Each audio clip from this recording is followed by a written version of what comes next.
ស្រឡាញ់អូនដល់ថ្ងៃបងលាจากលោកពីថ្ងៃដែលបងបានជួបអូនដំបូង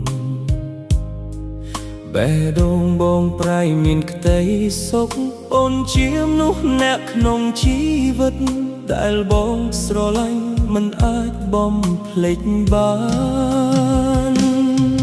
ទោះផ្លូវជីវិតមានជូរភ្លៀងទោះមានទុក្ខលំបាកប៉ុណ្ណាក៏បងសន្យានឹងនៅក្បែរអូនមិនឲ្យអូនឯកាម្នាក់ឯងឡើយអូនគឺជាប្រពន្ធបងជាមនុស្សស្រីដែលបងស្រឡាញ់ជាងគេពេលបងហត់នឿយទឹកភ្នែកក៏ហូរមានតែអូនដែលនៅក្បែរបង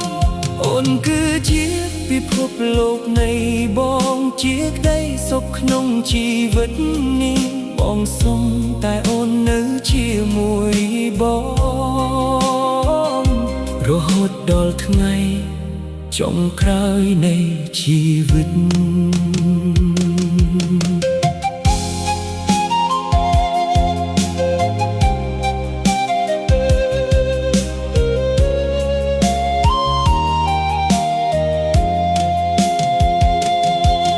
ពេលវេលាឆ្លងកាត់អបសពគូរាល់ថ្ងៃស្នេហ៍បងអូនមានចិត្តភក្តី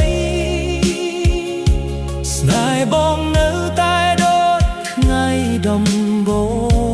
ងព្រោះអូនជាមនុស្សសំខាន់